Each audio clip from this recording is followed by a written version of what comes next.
Hey family, this is Dr. Cleve, your Real Soul Ambassador. So happy to see you all joining me today. I want to make sure that this video is about co-parenting. Every fourth week of the month, we will do a portion on co-parenting. So please be sure to put on your notifications and like and share for anybody who is a co-parent.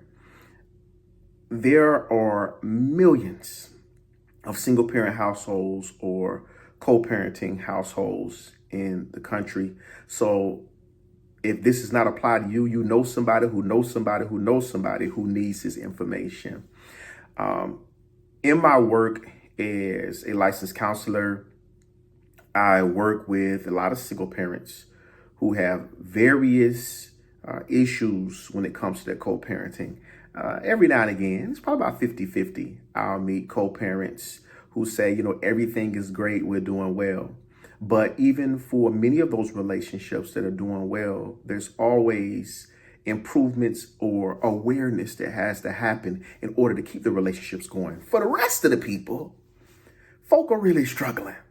And what we realize is the first premise of co-parenting is keeping the child first. We're never going to go past that. I don't care about your feelings. I don't care how awful they were to you specifically, because some people can make good parents, but awful partners.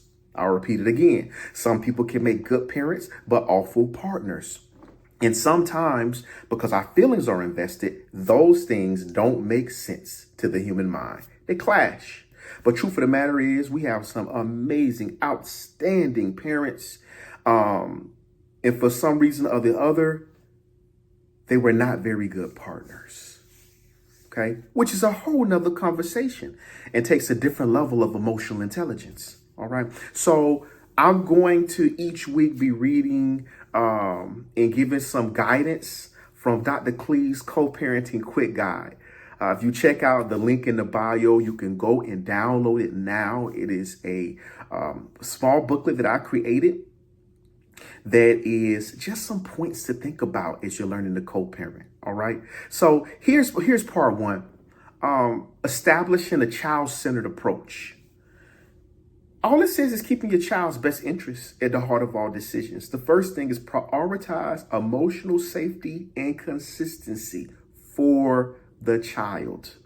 I'll repeat it again.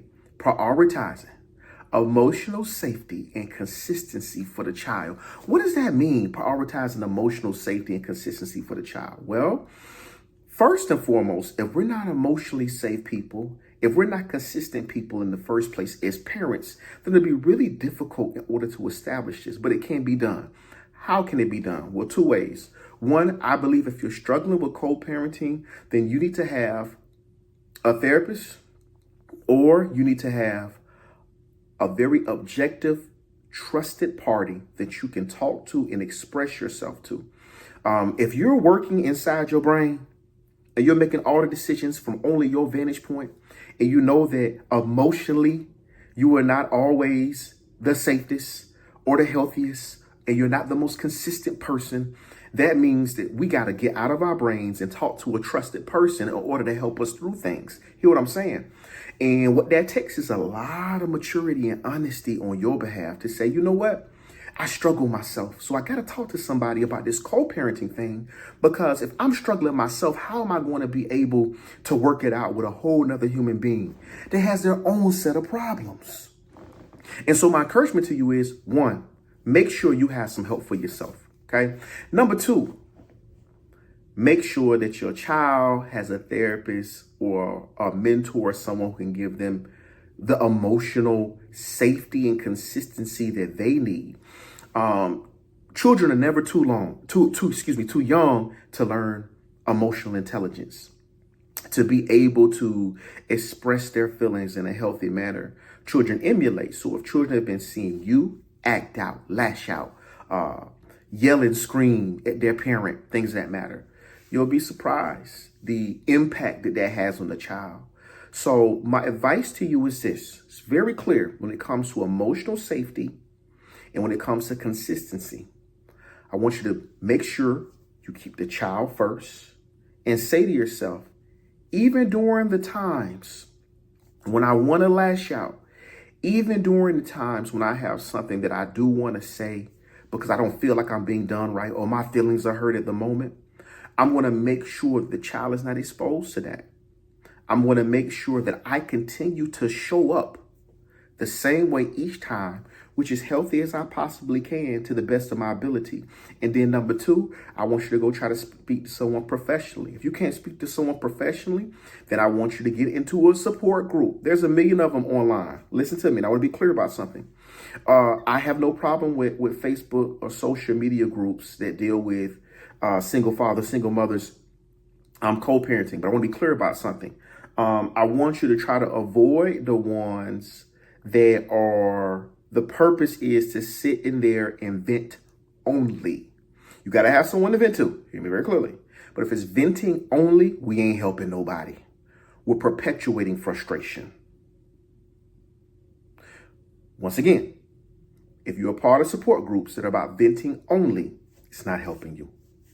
It's only perpetuating your frustration. We got to move and be in a solution focused place. All right. That's number one. The second thing I want to focus on here is listening to your child's voice without placing them in the middle. Oh my gosh, this is a big one.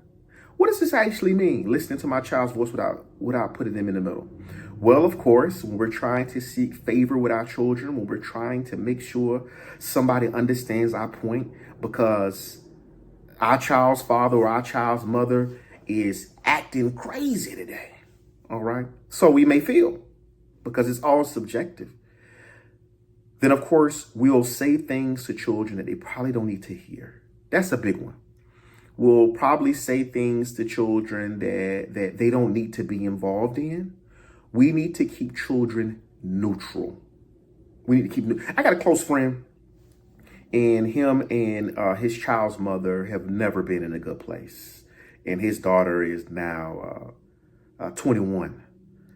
And he taught me a lot about how he maneuvered. There was a lot of extreme circumstances that he and his child's mother experienced. And he used to tell me all the time, he said, I really want to tell my daughter the truth of what happened, but I fear that it will emotionally damage her. So I'm going to keep it to myself, and I'm going to get a therapist so I can process it with him. And he did that. He did that for years. And he said that him processing it with a therapist really helped because he didn't have to hold it all in and harbor it.